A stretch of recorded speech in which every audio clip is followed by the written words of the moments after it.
the unjustified slaughter of around 120 men, women, and children immigrants in Mountain Meadows, Utah on September 11, 1857 was an unspeakable tragedy. For Latter-day Saints then and now, one of the many painful details about this event is that it was instigated under the direction of local LDS leaders in Iron County who served simultaneously as ecclesiastical, civil, and military leaders. Today on Church History Matters, we continue our discussion about the Mountain Meadows Massacre with a focus on the aftermath of the atrocity. Specifically, we probe what we know of Brigham Young's reaction to the massacre and where the erroneous idea came from that he ordered the attack. And we walk through what we know about who was brought to justice for the massacre, why it took so long to do so, and what the eventual fate was of those who instigated and participated in this heinous tragedy. I'm Scott Woodward, and my co-host is Casey Griffiths. And today, Casey and I dive into our 7th episode in this series on peace and violence in Latter-day Saint history. Now let's get into it. Hello, Scott. Hello, Casey. Here we are once again. We're back at it. Back at it, talking about peace and violence among 19th century Latter-day Saints. Probably our last series for the year, would you say? This is our last series. We're going to wrap it up on Christmas Eve. And then we have a big surprise for 2025. Casey, we're not doing our typical series, are we? We're going to do something a little different. Switch things up a little bit just for 2025. And we'll tell you more about that in future episodes. So stay tuned. And a couple surprises. I think we got a couple things to lay out. So what we're doing today is we're exploring the aftermath of Mountain Meadows, which in some ways is a lot twistier. I mean, the whole story is pretty convoluted, right? Yeah. Figure out how they got there and how everything happened. But I known about Mountain Meadows for years and years because I come from southern Utah. Mm-hmm. It feels like the more concerning thing of Mountain Meadows is what happened afterwards. Like, was there a cover-up? Did they try to stop people from finding out what happened? And are there any leaders of the church implicated? That's what we're going to deal with today. We talked at the end of last episode about that phrase from section 121 about covering your sins. And it seems like in some ways that's what led originally to the full massacre, was an attempt to cover up a mistake, a premature attack, et cetera, et cetera. But yeah, that's a good question you raised today. So was there additional cover up for the cover up? Is there covering of sins piling on top of one another here? We want to investigate that today in this episode on the aftermath. So let me recap really fast, Okay. in case you weren't able to listen to the last episode, just to contextualize things. So Mountain Meadows Massacre is a terrible, terrible tragedy. And by the way, content warning, we're going to be talking about unpleasant stuff today. We won't go into any explicit detail about the killings, but we are talking about killings. So just be forewarned. Yeah, listener discretion advised. In fact, there is one quotation today that maybe is a little bit grisly that we should forewarn you about. So there could be, yeah. So the Mountain Meadows Massacre, the plain facts of it are that around 120, and the number is still subject to dispute. I went to the massacre site a couple of weeks ago. It says 140 on the signage there. But the truth is we're not really sure how many people, but estimates range between 120 and 140. Men, women, and children killed by the Iron County militia, assisted by a group of Paiute Indians. The massacre was instigated at the direction of local leaders of the church in Iron County, who were both ecclesiastical, civil, and military leaders. The Paiutes who participated in the attack were at first reluctant to take part, but then eventually agreed. There's some stuff about Mountain Meadows that we just can't say 100% for sure, and we probably never will be able to. One of them is, what was the original intent? Like, why did they do this? mm-hmm. Some sources indicate that the purpose of the attack was to chase in the immigrants or to steal their cattle. Other sources indicate that the behavior of the immigrants and an altercation that took place when they visited Cedar City had led Isaac Haight, the stake president there, to decide the immigrants needed to be wiped out. Again, there's a controversy there as well. Like, what did the immigrants do? Yeah. There's accounts that the Saints believed they had been poisoning cattle and water sources during the trip south. Whatever happened in Cedar City, a common story was that one of the immigrants claimed that they had the gun that killed Joseph Smith.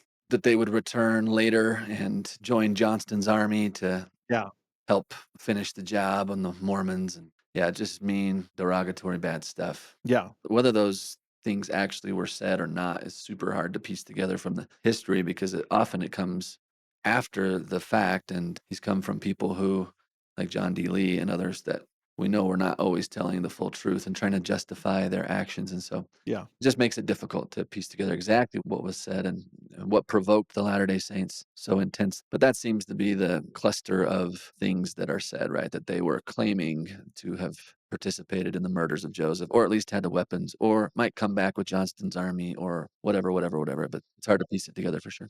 And we should mention all these justifications don't add up to anything that justifies what they did, what the massacre caused to happen. Right. But those are the stories that are told, and they're told after the fact.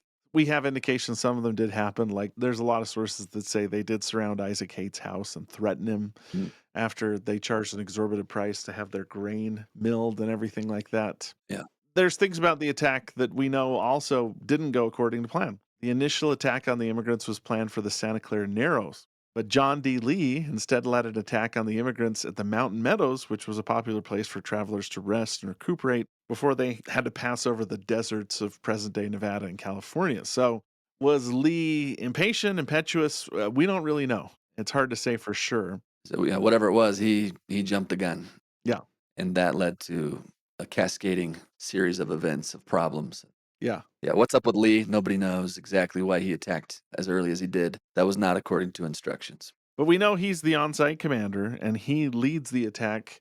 And some point during the attack, it became clear that the immigrants would know that this wasn't an Indian raid, that it was Paiutes being assisted by Iron County militia. In fact, during the initial attack, the Paiutes and the Iron County militia assisting them were repulsed, and the immigrants became aware that Latter day Saints were involved. Over the course of 5 days, the immigrants were forced to endure a siege where additional attacks made it even more clear the Latter day Saints were among the adversaries. Yeah.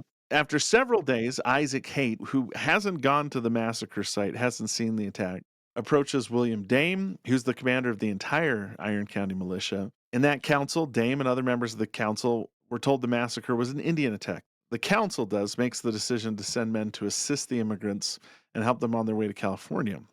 But after the council meeting was over, Haight met with Dame privately and told him that the militia had participated in the attacks and the immigrants knew about it. Apparently, Haight also assured William Dame, probably exaggerating, that most of the immigrants were already dead or dying and they just needed to finish the job. Well, yeah, and it seems like they needed to say that because the feeling was if they didn't finish the job, then the surviving immigrants would go to California, they would stir up opposition against the Saints, or they would join with Johnston's army and try to bring the full strength of that army against the Saints. So either way, they needed to finish the job. Otherwise, their fear was that mistake number one of attacking so early was going to lead to a big retributive onslaught back from California or Johnston's army. And so we better just finish the job. We better just kill them all. All this is taking place against the backdrop of the Utah War, where the army is still on its way to Utah and they're not quite sure of its intentions and if they're going to be engaged in a war with the United States. But they know that this is going to be helpful, and so they're trying to cover it up. And how important would you say that is, Casey, that we remember that the context here is that Johnston's army is approaching Utah. This is in the midst of the Utah war, and that, the nerves are set on edge already. Like, how important is it to remember that context? Oh, absolutely critical. The sad thing is, and we're going to talk about this, but the way the massacre is portrayed in popular media, it's almost never contextualized this way. Yeah, right. For whatever reason, they never take the time to kind of explain, well, here was the situation, here why these people acted. Generally, the massacre, because of its sensationalized nature when it's depicted, is grossly oversimplified and in some ways just wrongly depicted. We're going to talk a little bit about that. So, Yeah. back to Isaac Haight and William Dame. Dame reluctantly agrees to Haight's plan. The Iron County militia is called out and sent to the site of the siege. And then on Friday, September 11th, John D. Lee approaches the immigrants' defenses under a flag of truce. He convinces the immigrants, who are in pretty bad shape by this point, 5 days under siege, little food, little water. He convinces them to lay down their arms and come out of the stockade. They separate the women and children from the men and the older boys. Each of the men was escorted by an Iron County militiaman, and they're marched out of their stockade and separated from each other. When a prearranged signal is given, each member of the militia killed the man they were escorting. A combination of militia and Paiutes also killed all of the women and children, except for 17 children who were deemed too young to tell the tale. Boy. So those are the facts of the massacre. Yeah. And we've been discussing this as part of our series on Latter-day Saints and 19th century peace and violence. I want to note that next week, Richard Turley and Barbara Jones Brown are going to join us, and they're going to explain a lot of things. We're going to quote liberally from their book, Vengeance is Mine. We're just going to be clear when we're quoting because we don't want to be accused of plagiarism, but they did such a good job. There were just whole passages I was like, oh, this makes it totally clear. We also want to point out that they have done another great thing, which is there's a free website called mountainmeadowsmassacre.com that has a number of resources, including original primary source documents. Yeah. And not just the source documents, but we're talking like the trial transcripts for the people that were put on trial. And they even got Legine Caruth Purcell to re-translate these from the original Pittman shorthand. And you can see her transcriptions next to the court recorder's transcriptions. And there's some interesting and illuminating things in there. Mhm.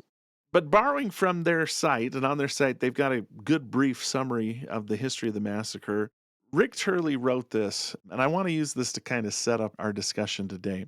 He wrote this: two facts make the case even more difficult to fathom. First, nothing that any of the immigrants purportedly did or said, even if all of it were true, came close to justifying their deaths.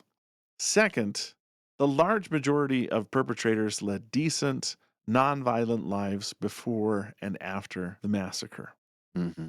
Those are the conundrums we're dealing with here. This wasn't justified, but second, the people that carried it out didn't lead overtly violent lives. It was this one event Yeah. that caused them to do this. And what we're going to be talking about is how it sort of shattered the rest of their lives.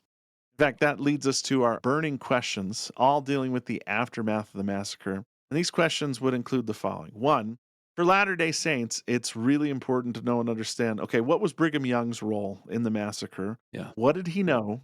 And how did he feel about the events that took place? And I'll add, did he cooperate with the investigations? Yeah. Another question that's commonly asked about the massacre is who was brought to justice for the massacre and why did it take so long? Mm-hmm. John D. Lee is executed 20 years after the massacre in 1877. Yeah. Why was it 20 years after the massacre before that happened? Mm-hmm. And that leads us into our third question, which is what was the eventual fate of those who instigated and participated in the events of the massacre? So we're going to try and answer those questions today over the next few minutes.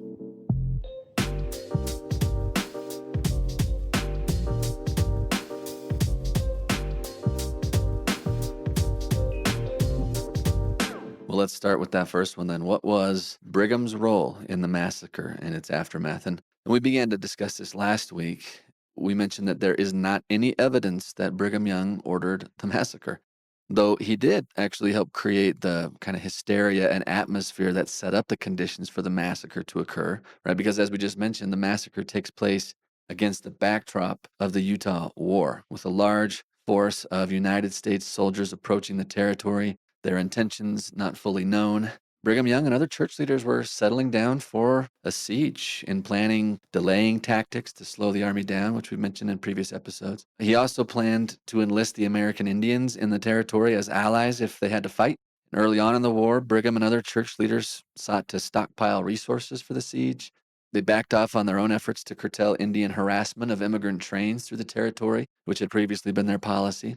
And Brigham engages in some violent rhetoric. Mm-hmm. So that's just generally speaking, he contributed to the milieu, The setting. the atmosphere. Yeah, exactly. Yeah. At the same time, though, the documentary record does not suggest, even remotely, that Brigham Young ordered the massacre of the Fancher Baker train we've been talking about. The earliest documented conflict between the Saints, the Indians, and the train was recorded at Corn Creek near present day Fillmore and Kanash. And this is well after the immigrants have left Salt Lake City, where church leadership resided. And when Isaac Haight proposed the attack on the wagon train, the council in Cedar City first asked him to send a writer to Salt Lake to obtain Brigham Young's counsel. We know that happened for sure. Unfortunately, the writer, who we mentioned last week, is named James Haslam.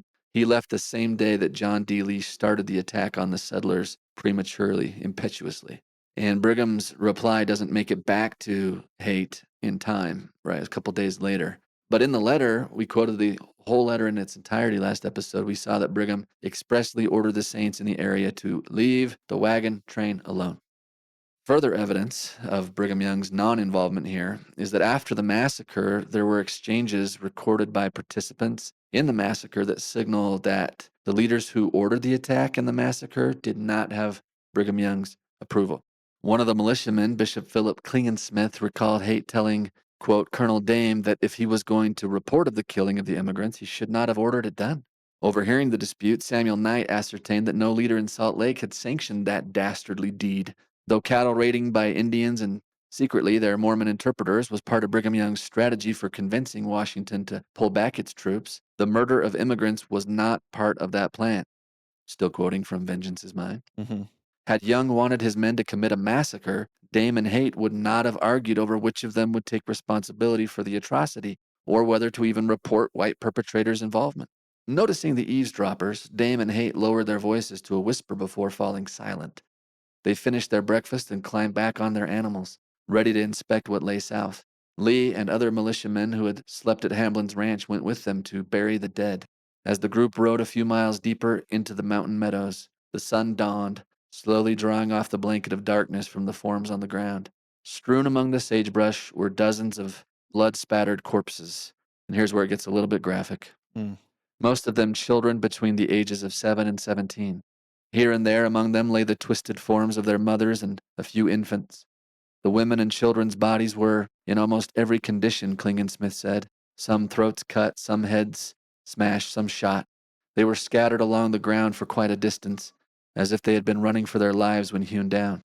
Dame seemed terror-stricken, said Lee, who followed the two armchair leaders closely to watch their reaction. Haight also grew distraught, making quite a lamentation according to one witness. Yet ultimately the two leaders seemed more concerned with assigning blame than with mourning the dead at their feet. Dame again told Haight he would have to report the massacre.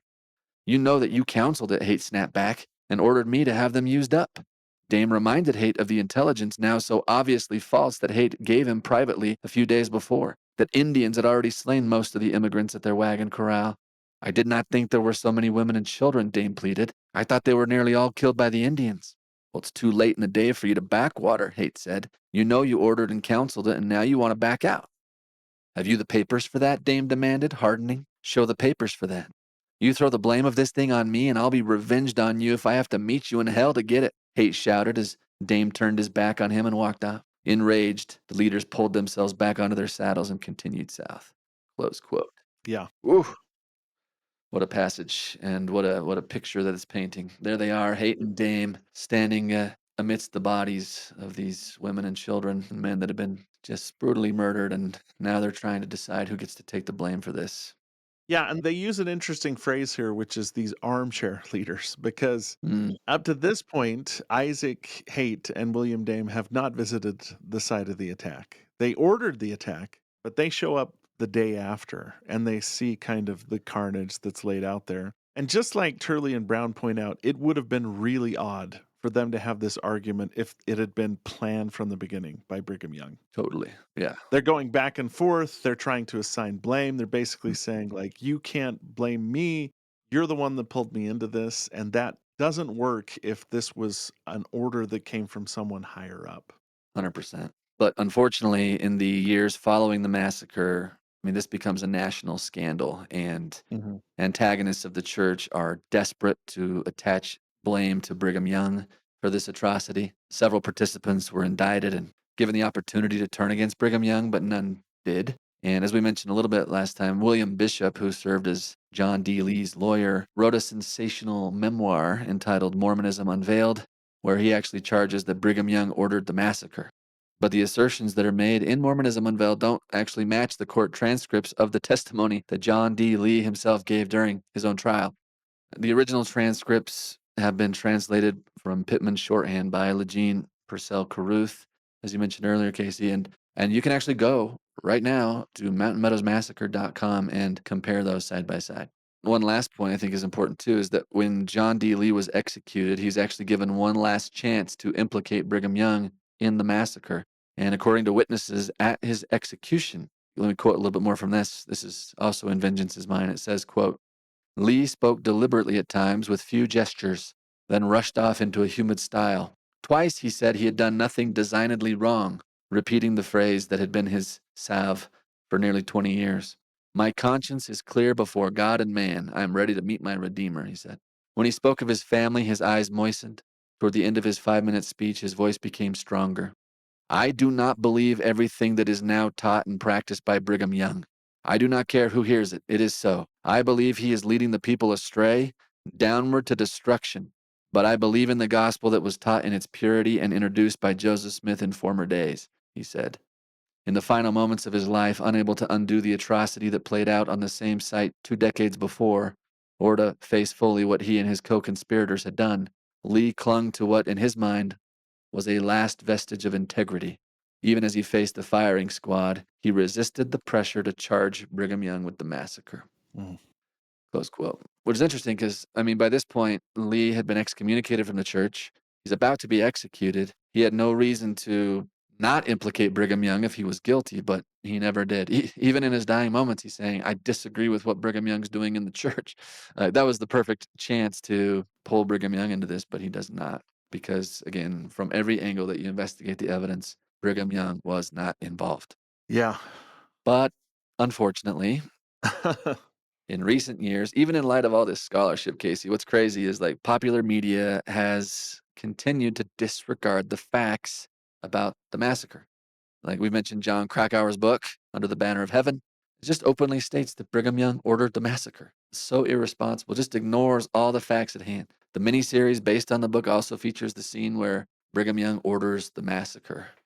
I mean, it's just wild. A 2007 film called September Dawn also depicts Brigham Young ordering the massacre. Fortunately, that film was not very well received at the time. Roger Ebert actually gave the film 0 stars, and the film critic from Variety said the film was, quote, not torture porn, it was massacre porn, close quote. I don't even know what that means, Casey, but there it is. Just as an aside, September Dawn is fascinating. The guy that plays Brigham Young is Terrence Stamp, who plays General Zod in Superman 2, you might recall. Yeah. And again, plays Brigham Young like all foreboding and weird. John Grease, who many of our listeners will know as Uncle Rico from Napoleon Dynamite, plays John D. Lee. Oh, my word. And John Voight plays a completely fictional character and won the Golden Raspberry for Worst Actor of the Year for his work in the film. The Golden Raspberry? There's a group called the Raspberries that basically give out awards to the worst movies of the year. September Dawn was not well received. I haven't seen September Dawn. It's rated R. Yeah, me either. And it's super violent. I read the IMDb page on it, but it's sort of known as a terrible, terrible movie. That's fortunate for us because, if our history is portrayed inaccurately, we want it portrayed inaccurately in a horrible film. Yeah, I'm just worried that people would watch September Dawn and think that it's accurate history, which anytime you watch anything that's historical, you should be really, really cautious with it. Sure. But we bring this up because at the time we're recording this podcast, there is another production. It's a Netflix miniseries called American Primeval. Yeah. And it hasn't come out yet, so we don't know exactly what the content is going to be. But we noted while we were putting together this podcast that Vanity Fair wrote an article about American Primeval. And the article, here's like a sentence from the article. And again, I guess this is an indictment of the article, not the show, which hasn't come out yet. The article said the first episode recreates the murder of hundreds of pioneers traveling from Missouri at the hands of Mormon soldiers under orders from church president Brigham Young. Oh, my word. Everything in that sentence is so bad. Yeah, that's like 3 errors in one sentence, which is sort of an impressive feat. Pretty impressive. Hundreds of pioneers? No. Traveling from Missouri? No. No, Under orders from Brigham Young? No. no. But the sad thing is that all of these popular media pieces just basically say that Brigham Young ordered the massacre, a horrific thing and a horrific charge to make against a historical figure without introducing any nuance, unless American Primeval does, which I seriously doubt based on what I've already seen. Yeah, that's a damnable accusation to make at Brigham Young. Yeah. And like I said, completely irresponsible post 2007. After Rick Turley published that, like, anything after this, like, has to go to that book in order to, like, get the facts right. That there's so much good information now online that is laying all the facts bare that continue in the vein of Mormonism Unveiled. To say that Brigham Young did this, to lay this charge at his feet is completely irresponsible. I mean, it makes for good, sensational media, but it is atrocious history. Yeah. And let's be honest, there is kind of like a Latter-day Saint sensation happening right now. There's just a lot of shows coming out on plural marriage and Yeah. secret lives of Mormon wives and all that kind of stuff. Mhm. But when it comes to something like the death of this many people, men, women, and children, it's pretty serious to charge a major religious figure with this without doing the homework or introducing any nuance into the conversation. Like I said, I don't want to prejudge something I haven't seen yet, but it seems like from the Vanity Fair article, they just really didn't care about the facts when they made their show.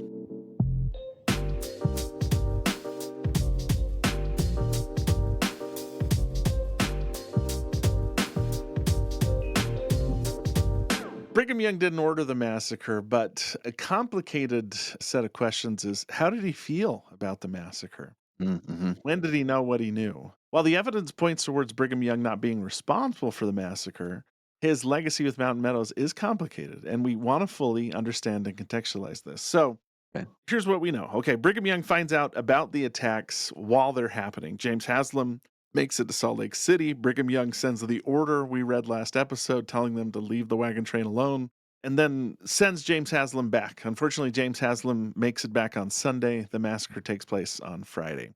However, just 18 days after the massacre happened, so before the month of September was over, John D. Lee comes to Salt Lake to personally report on what happened. And I want to point out that John D. Lee and Brigham Young have a pretty close relationship. In fact, Lee was sealed to Brigham Young in an adoptive sealing. He was sealed as a child to Brigham Young, which was something the church did back then. Mhm. We talked about it in our series on temples. Yeah. And I also want to stress all this takes place while the U.S. Army is still on its way to Utah, Yeah. and the fate of the Saints is very much uncertain. Like, none of that gets resolved until spring of 1858. So, this is when the Utah war crisis is at its height. Mhm. And this is the way that Jones and Turley describe the encounter between Brigham Young and what John D. Lee had to say about it as he came in. I'm going to lightly paraphrase what they're saying. I just want to be clear that it's coming from research in their book. So Lee walks into Brigham Young's office. He's travel worn. Wilford Woodruff was with them when this happens. And Wilford Woodruff captures a lot of this. He's assistant church historian. He'd been placed in 1856. He's there and he writes an account of this. Now, it'd been about 3 weeks since the massacre, and he's there to report. The report that they were initially given was from a Ute Indian named Arapine that told Dimmick Huntington, who's an interpreter that works with the Indians, that the Paiutes had killed the whole of the immigrant company, took all of their stock, and it was right, which likely by this point had been reported to Brigham Young. And the Indian massacre, news of it had reached Salt Lake. That means that federal agents in Salt Lake are aware of what had happened. Lee is a federal agent to the Paiutes. At the time, Brigham Young is the superintendent of Indian Affairs. And Lee basically feigns ignorance, like, oh, I didn't know that this had happened.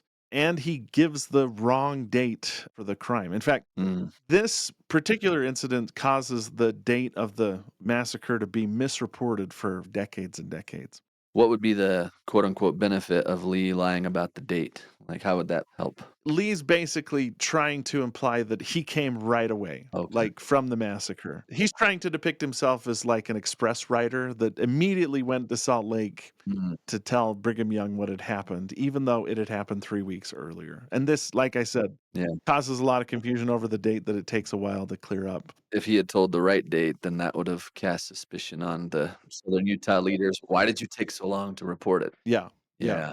And also, I mean, the other thing they're working with here is they went ahead with their attack without consulting Brigham Young. Yeah. If Lee claims that the massacre took place later than it actually did, then he can say, "Oh, we got your word and we decided not to do anything, but the Indians went ahead. What are you going to do?" So then Lee starts to tell the story. Wilford Woodruff calls this an awful tale of blood.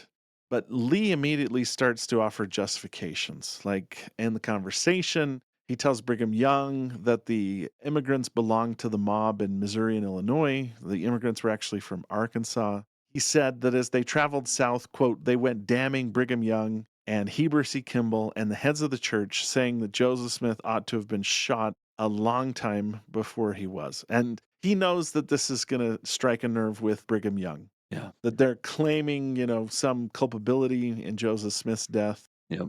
Then he starts to recite the basic set of charges that have been associated with the immigrants, and sometimes they're still brought up. One, that the immigrants, according to Lee, quote, wanted to do all the evil they could, so they poisoned beef and gave it to the Indians, and some of them died. Now, we talked about this last time. There was some kind of incident that happens near Fillmore and Kanosh where the carcass of an animal that had been with the immigrants caused a woman and a young boy, Proctor Robinson, to get sick. Proctor Robinson was apparently trying to cut the hide off the animal, and he cut his face, and the wound turned black, and he died the next day. In their book, in Massacre at Mountain Meadows, the theory is that the cattle may have brought anthrax with them. And that's what caused the little boy to die, and another woman who handled the body of the animal to get sick. So anthrax was not a deliberate poisoning by the immigrant train. And I want to stress, we don't know if it was anthrax. Okay. It just, the signs point towards that being something that happened accidentally, but that the saints took as deliberate. Mm. Now, Lee also claims that several of the saints die, that several Latter-day Saints had died because the immigrants had poisoned springs along the way. And this is the West.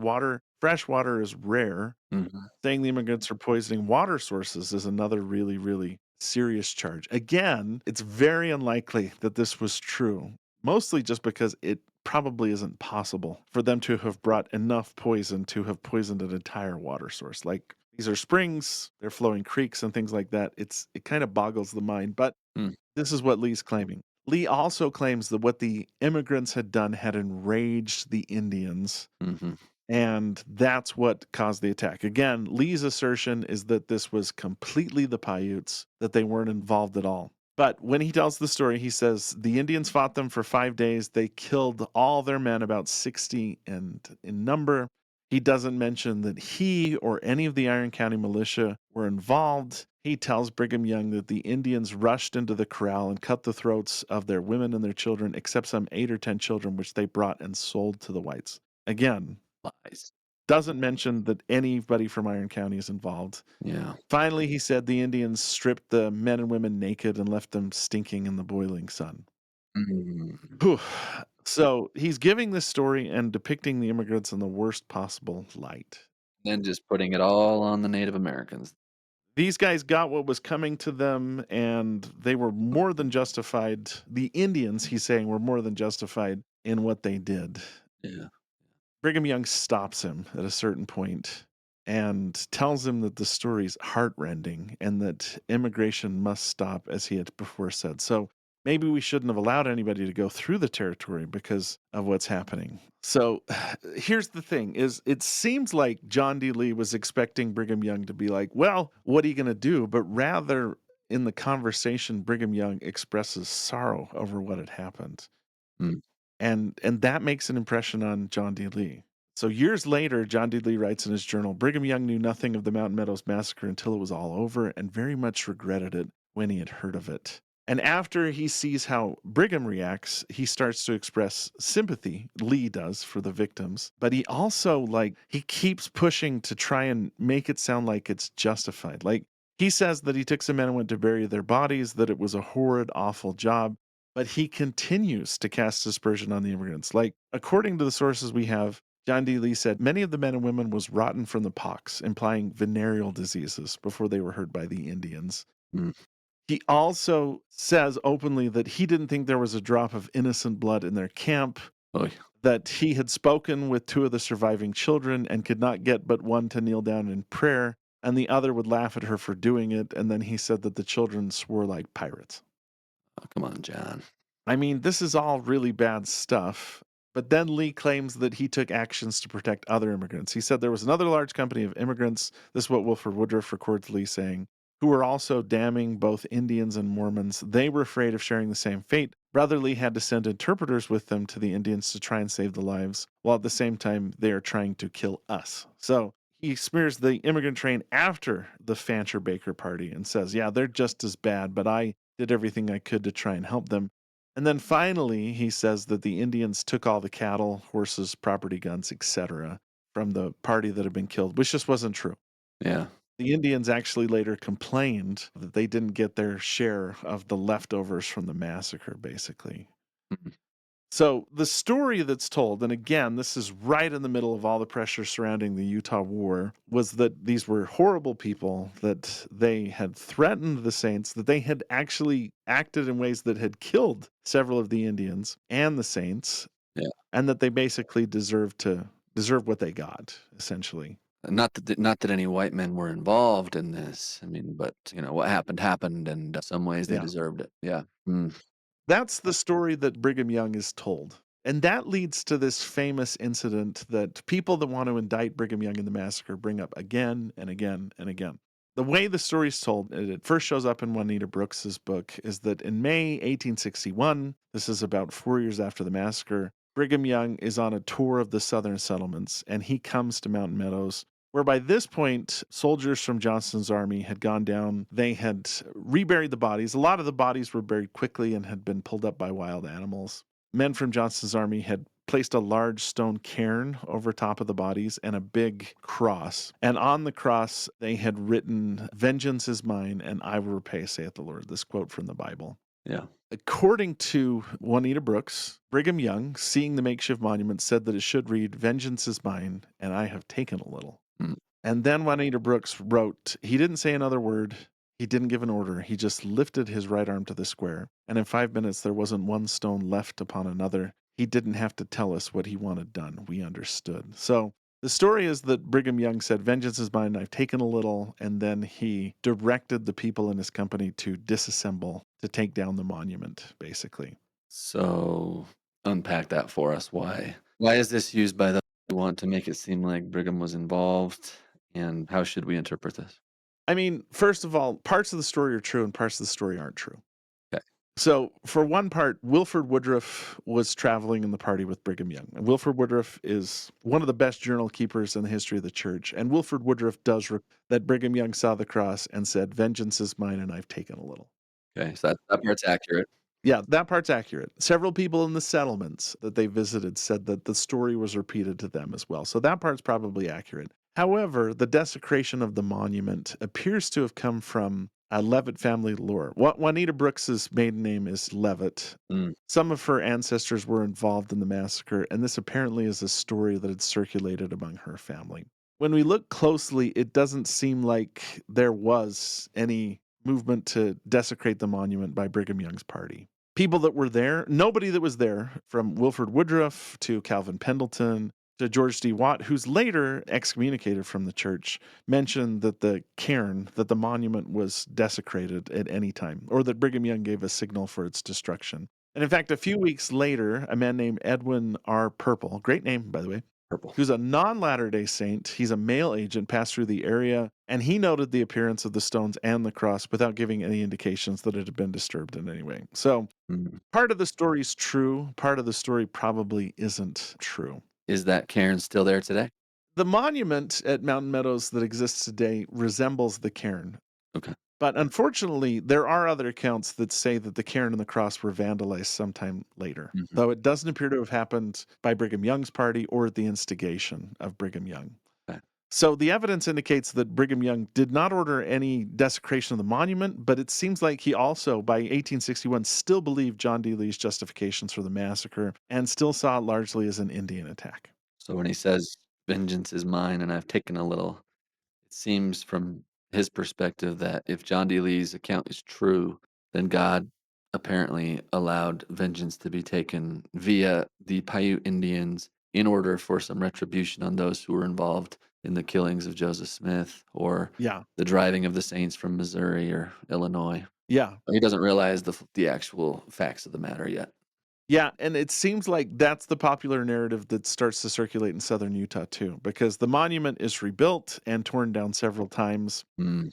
On one occasion, after the monument was torn down, someone wrote on the cross, "Remember Hans Mill and Carthage Jail." Oh, gee. Again, not Brigham Young or his party doing that, but the settlers in southern Utah appeared to have accepted this narrative that the Fancher Baker Party were involved in Joseph Smith's death, Hmm. and that what happened to them was divine justice. So that's 1861. However, Okay. as facts start to come to light, Brigham Young is deeply disturbed by what he starts to find out. How did he find out more about that? So, 15 months after the whole thing we've been talking about with the monument, Brigham Young visits southern Utah again. In the intervening months, a pamphlet was published by John Cradlebaugh, who's a federal judge who was investigating the massacre. Cradlebaugh is really antagonistic towards the Saints. At the same time, several people that participate in the massacre, the most notable one is probably Philip Klingensmith, Mhm. come forward and begin countering the narrative that's told by John D. Lee and others that the massacre was carried out just by the Paiute Indians. Mm. When this pamphlet is published, apparently Brigham Young read it and he was incensed. Like he was very upset. Because now it implicated Latter-day Saints Yeah. and said that they were involved in the massacre. Yeah. Now John D. Lee is implicated in the massacre and the evidence starts piling up that other Latter day Saints were involved, that it wasn't an Indian attack, that Brigham Young had been lied to. Okay.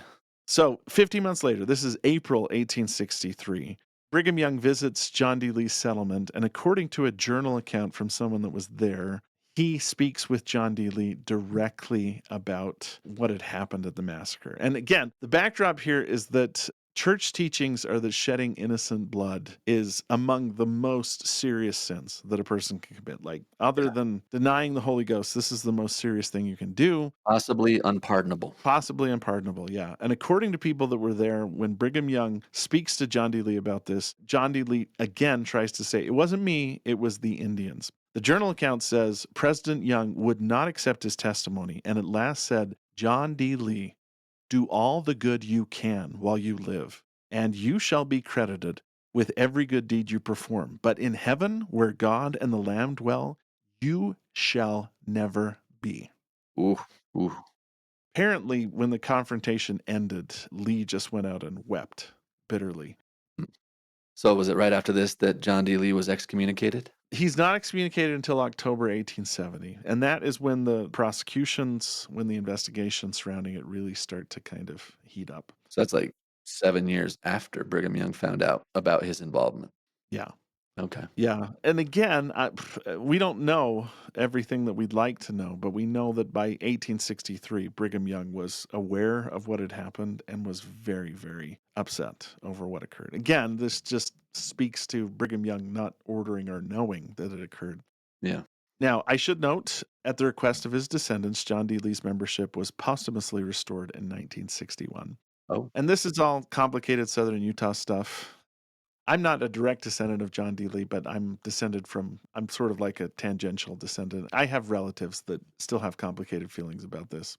mm, Isaac Haight was also excommunicated in 1870, but he was reinstated in 1874 because he wasn't convicted of anything linked to it. mm.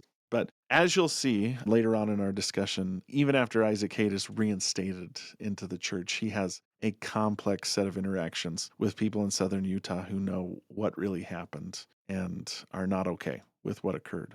Mm. All of this kind of combines to create this complicated legacy where it seems like when Brigham Young believed that it was an Indian massacre, he may have seen it as justified. But once he knows that it's not an Indian massacre, that Latter-day Saints are involved, condemns those that are involved, and he does cooperate in the investigations, even though a lot of the investigations sort of take a turn to try and implicate him. But Brigham Young does cooperate as they go through into this, which again is maybe the next part of the story, which is how come it took so long for the perpetrators of the massacre to be brought to justice?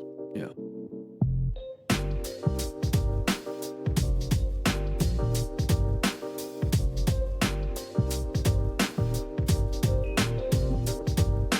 Okay, so why did it take so long to bring the perpetrators of the massacre to justice? That's a fantastic question. So let's walk through this. So part of this is stemming from events outside of the massacre itself, Mm-hmm.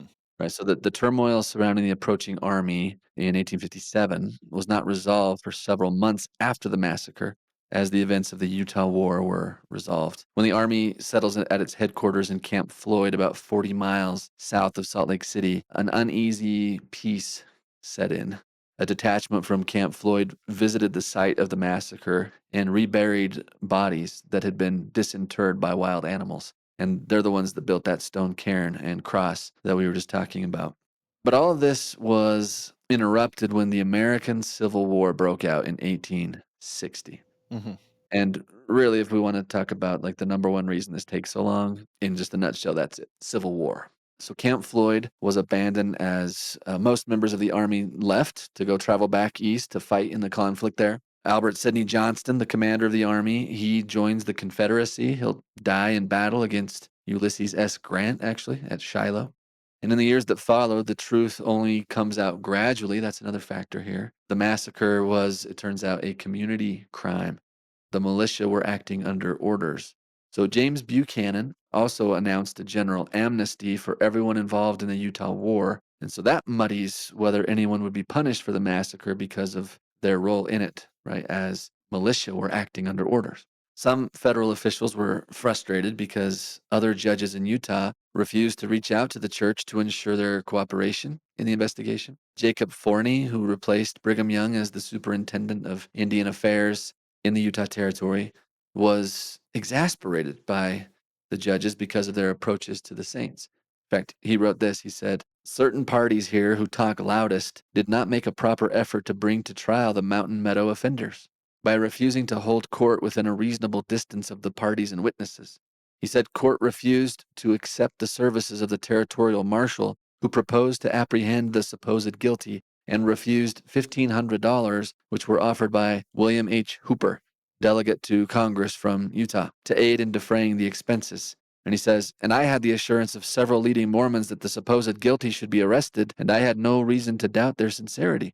I fear and regret to say it," he wrote, "that with certain parties here there is a greater anxiety to connect Brigham Young and other church dignitaries with every criminal offense than to diligently endeavor to punish the actual perpetrators of crime." Close quote. An interesting snapshot into the legal system at that time in Utah, trying to find Brigham Young guilty of everything. Well, Yeah. as you mentioned, Casey, like Brigham Young bent over backwards to cooperate with the investigators, especially after he became aware of Latter-day Saint involvement in the massacre. A warrant was actually issued for his arrest, for Brigham Young's arrest, by a federal judge in July of 1859, but nothing ever came of that.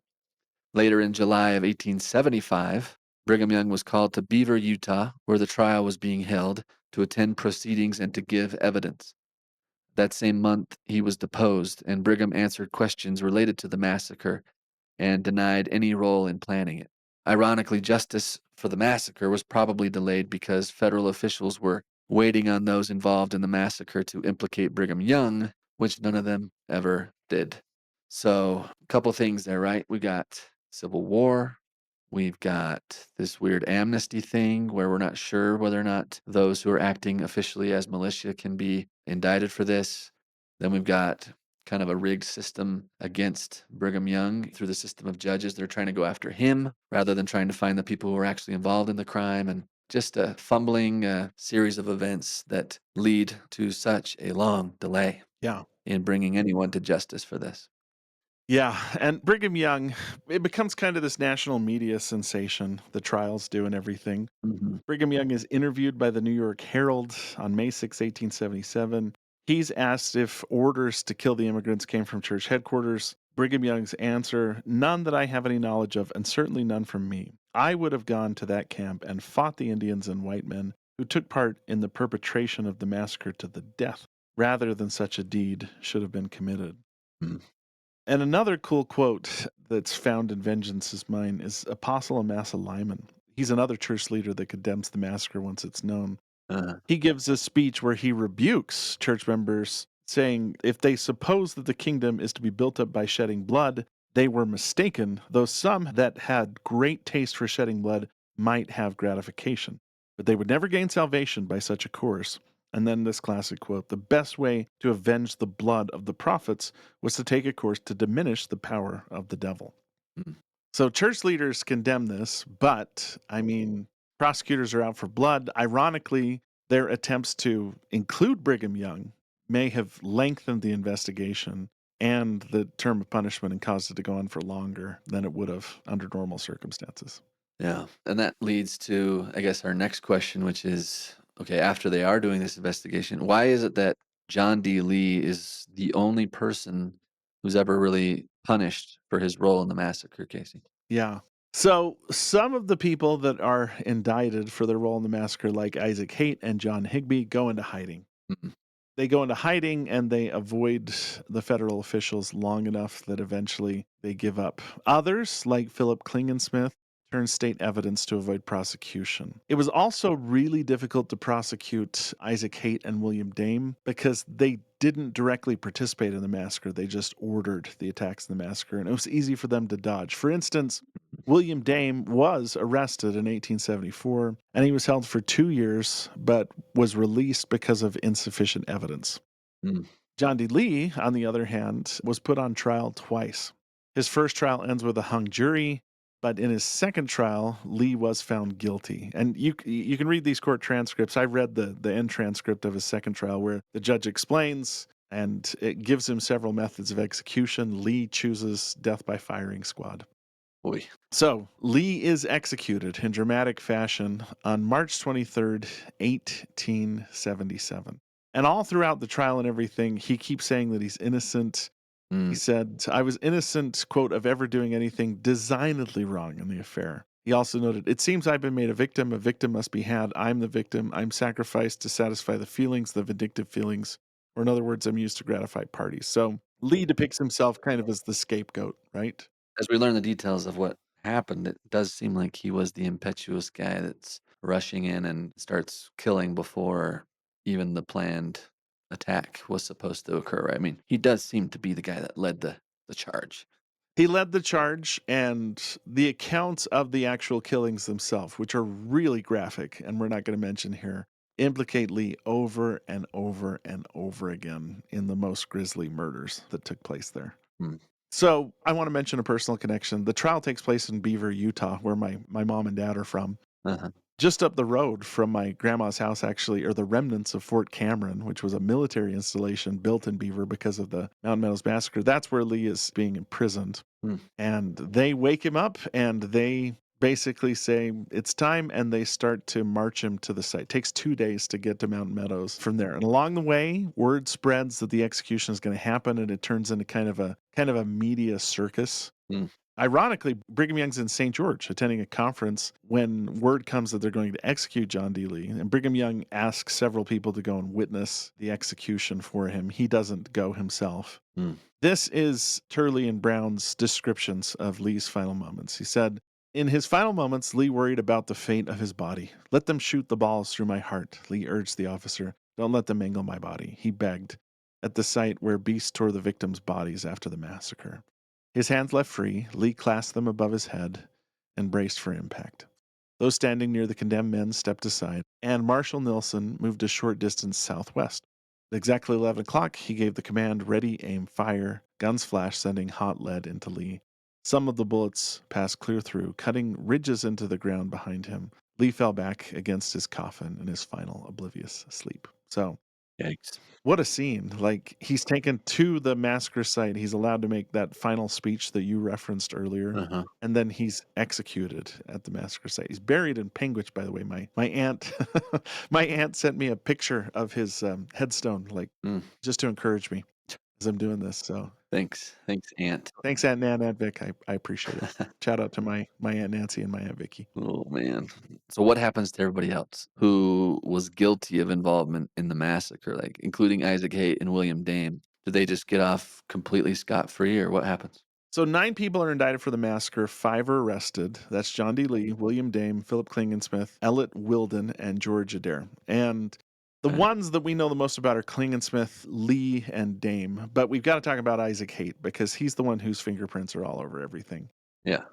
So after he kind of secures his freedom, this is Philip Klingensmith, he goes off to just be a prospector. There's family traditions that say he became ill and went to an Indian camp in Arizona where he died and was buried by his hosts. A newspaper report that Turley and Brown found in Nevada in 1881 said his body was found in a prospect hole in Sonora, Mexico. Some people said conspiracy theories that he'd been murdered by Latter-day Saints, although Brown and Turley note that a journalist from Pioche, Nevada, expressed doubt, writing, "If he was really killed by the Mormons, they waited an unconscionable time to do so, missing many a good and more convenient opportunity." Okay. So he just dies, like, out. He dies, yeah. Doesn't seem like he was well beloved.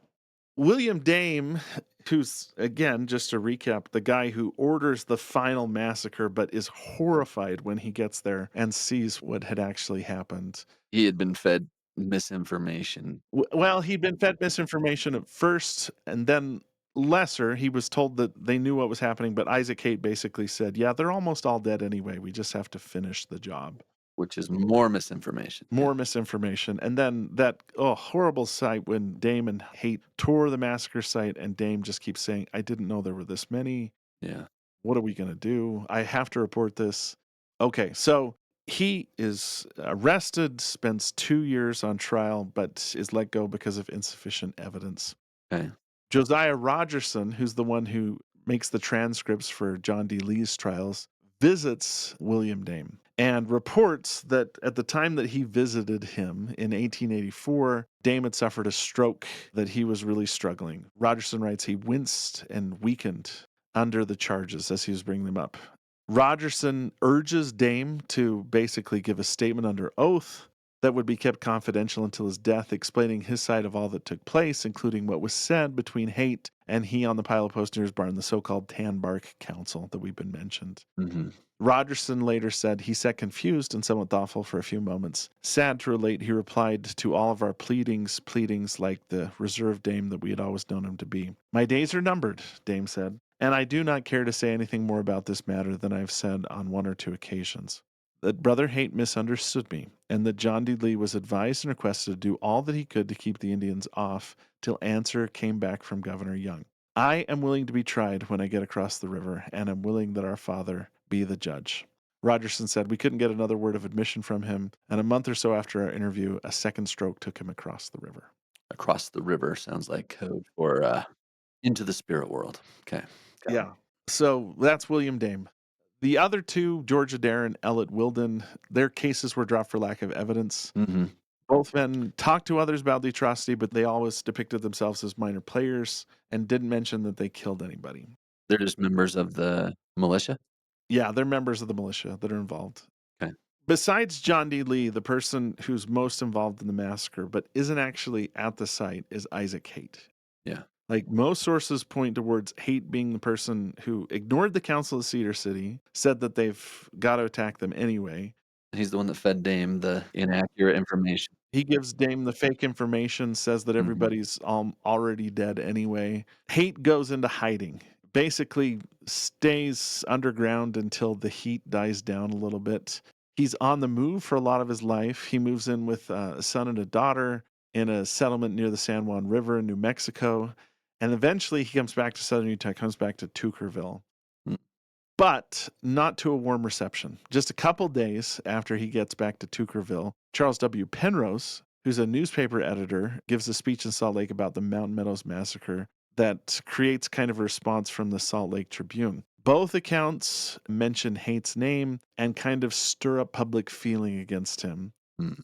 Haight during this time was actually doing work in the St. George Temple. St. George Temple has been dedicated at this point. Oh. So this is what Turley and Jones write about him. According to his granddaughter, some Latter-day Saints recognized him in the temple and threatened him if he did not vacate the sacred edifice. As there was considerable buzzing in St. George, Haight wrote under a pseudonym to a daughter, and he decided to flee to Cedar City for a few days until things quiet down. Hostility among the people of St. George eventually drove Haight to Thatcher, Arizona, where he joined a nephew, Hiram Brinkerhoff, on a colonizing mission to Mexico. To obscure his identity, he continued to use aliases. The mission proved difficult and lonely. I think that most of those in this country have felt sorely tried to part with those that are dear to them as their lives wander as fugitives in a strange land and people, Haight wrote. But when they have tried it as long as I have, they will not feel so impatient, yet I feel it very sorely. And Haight is kind of waiting for officials to change in Utah. He's saying, "Oh, I'll just wait until the officials change so I can get a fair and impartial and speedy trial." And he's, like I said, kind of laying low. Yeah. So Haight eventually serves as a clerk to Apostle George Teasdale, who's living in Mexico. A settler there named George Calvin Williams encounters Haight going by his mother's maiden name, the name of Horton, at a church meeting in Mexico. Williams, after seeing Haight, approached George Teasdale, saying the country wasn't big enough for both him and Haight, and warning that one of us better get out of Mexico and do it quick. And Teasdale relays the conversation to Haight, who fled back to Thatcher, Arizona. How did he know he was Isaac Haight, not Isaac Horton? I guess he just recognized him and knew about his Okay. role in the massacre. So Haight comes back to Arizona, where he dies of pneumonia on September 8th, 1886. And here's maybe the most pathetic part of the story. Haight's nephew keeps his body in a casket stowed in his cellar of his home and inn because he was expecting immediate family members to claim it. Oh. Nobody shows up. Oh. In fact, the way that Turley and Brown describe it is after lying in the cellar for many years, Haight's remains were finally buried in a Thatcher cemetery. In more recent times, a relative erected a gravestone reading in memory of Isaac C. Haight, a nobleman who's gone to his rest. He paid the high price of leadership. He paid the high price of leadership. Yeah. Ooh, suggesting that sometimes as a leader, you have to make tough decisions, and he made some wrong ones. Is that the idea? Yeah, that's a generous assessment. George Williams, the guy who tells Haight, like, Mexico's not big enough for both of us, Yeah. actually, like, is really upset over this. He stews over Haight for a decade. Mm. He even writes the first presidency about him and gets a response from the first presidency, who at the time were Wilford Woodruff and his two counselors. They write, with reference to Isaac Haight, we can, in some degree, we believe, sympathize with the feelings that have filled your heart on meeting him. But now he has gone to his God to meet his deserts. And for his sake, we hope that he was not as guilty as common rumor charges. Ooh. Some things in relation to that terrible act will never be known until the secrets of all hearts are revealed. Mm. That, in a nutshell, is what happens to the main actors in the massacre. Yeah. Just again, terrible. And I'll reference back to Nephi Johnson again, really quick. He's the guy that we talked about last time that asked Juanita Brooks to write his story. Uh-huh. She kind of puts it off. Then she goes to his house. She gets there and he's sort of delirious and she hears him shouting, blood, blood, blood. Nephi Johnson was a young man in his 20s and he was a Paiute interpreter. That's why he was called out to the site. Mm. And what affected Nephi Johnson was there's a hill between where the men were killed and where the women were killed, the women and the children. Apparently, Nephi Johnson was standing on that hill, and he was the only participant that saw both sets of killings. And that just wrecked him for the rest of his life, to the point to where, you know, when Juanita Brooks sees him, he's literally like in the last moments of his life reliving what he saw. So Mm. it's tough to kind of quantify the price that they paid, but it's safe to say that the participants in the massacre didn't live happy lives after. And even if only John D. Lee was executed for the act, the rest of them paid a price. Maybe not the price that they should have paid, but they paid a price for the actions that they engaged in. What a tragedy. And maybe we should end today's episode by just addressing the question that sometimes comes up where people will ask, like, has the church ever actually given an apology or an official statement about the massacre, right? Yeah. And the answer is yes. As we mentioned in our last episode, the church has issued several apologies for the events that occurred at Mountain Meadows. Most famous of these was given by Elder Henry B. Eyring on the 150th anniversary of the massacre in September 2007. Yeah. We quoted from that last episode.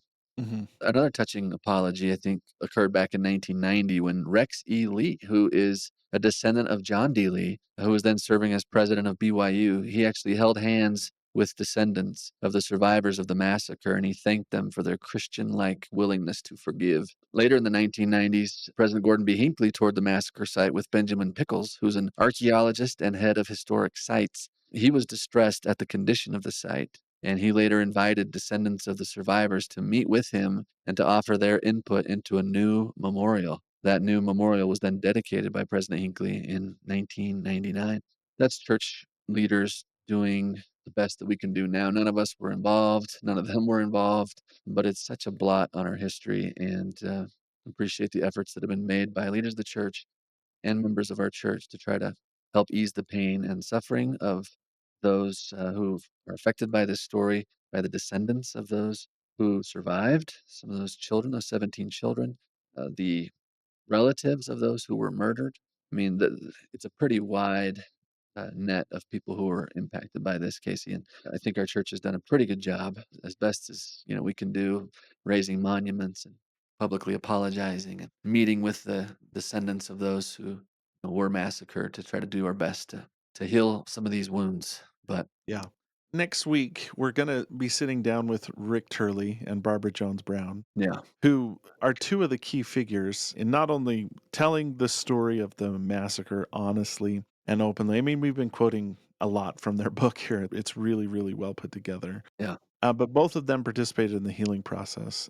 Like, we're going to bring this up with them, but back in September, I toured the massacre site with Rick and Barbara, and this was with other members of the John Whitmer Historical Association. Again, terrible stuff, but they took us to this place in St. George where there's what's called a healing quilt, mhm, where it's a quilt that has been put together by Latter-day Saints and descendants of the survivors of the massacre. And I just want to read a couple quotes from the quilt. okay, For instance, Terry N. Fancher, you'll recognize that name, who lives in Braintree, Massachusetts. Their little swatch on the quilt, their piece of cloth says, "But I have calmed and quieted my soul," quoting from Psalm 131, verse 2. Marlon Jensen, who is a name you'll probably recognize, he was the church historian several years ago, has a little patch on the quilt that says, "History cannot be unlived, but understanding and forgiveness make both the present and the future brighter." And then another swatch on the quilt from a descendant of a massacre survivor just says, "To forgive is divine." So this is rough stuff, and we appreciate that you stayed with us through the story. yeah, It's tough to hear at the same time, too. Sunlight is the best disinfectant, right? We've got to deal with this, and this is probably the most terrible story in our history. yeah. But starting now, and with our next few episodes, we're going to turn towards peace and how we can heal some things, even as awful as the Mountain Meadows Massacre. Efforts can be made to try and heal hearts that have been hurt because of it, and what we can do to try and bring peace on earth so that this legacy of violence that we've been discussing doesn't happen again. There will probably always be controversy surrounding the events at Mountain Meadows on September 11th, 1857. And it's, I think, probably impossible to answer every question surrounding the massacre to everyone's satisfaction. Mhm. And even over 150 years later, there are still strong feelings, but healing has begun to take place. We're grateful for that. We want to help with that healing. We hope that it's helped you. Thank you for listening to this episode of Church History Matters. In our next episode, we're excited to sit down with authors Richard Turley and Barbara Jones Brown, who co-authored a groundbreaking book on the Mountain Meadows Massacre released in 2023 entitled Vengeance is Mine. This book has recently won the Best Book Award from the Utah Historical Society, the John Whitmer Historical Association, and others. We look forward to interviewing them about their excellent research, as well as to hear their very informed perspectives about this difficult topic in our history. If you're enjoying or gaining value from Church History Matters, we would love it if you could pay it forward by telling your friends about it, or by taking a moment to subscribe, rate, review, and comment on the podcast. That makes us easier to find. Today's episode was produced by Scott Woodward and edited by Nick Galletti, with show notes and transcript by Gabe Davis. Church History Matters is a podcast of Scripture Central, a nonprofit which exists to help build enduring faith in Jesus Christ by making Latter-day Saints scripture and church history accessible, comprehensible, and defensible to people everywhere. For more resources to enhance your gospel study, go to scripturecentral.org, where everything is available for free because of the generous donations of people like you. That's right. All of our content is free because people like you donate to make it possible.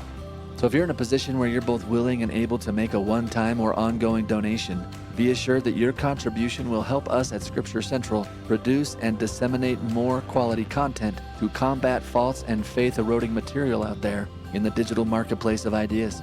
And while Casey and I try very hard to be historically and doctrinally accurate in what we say on this podcast, please remember that all views expressed in this and every episode are our views alone and do not necessarily reflect the views of Scripture Central or the Church of Jesus Christ of Latter-day Saints. Thank you so much for being a part of this with us.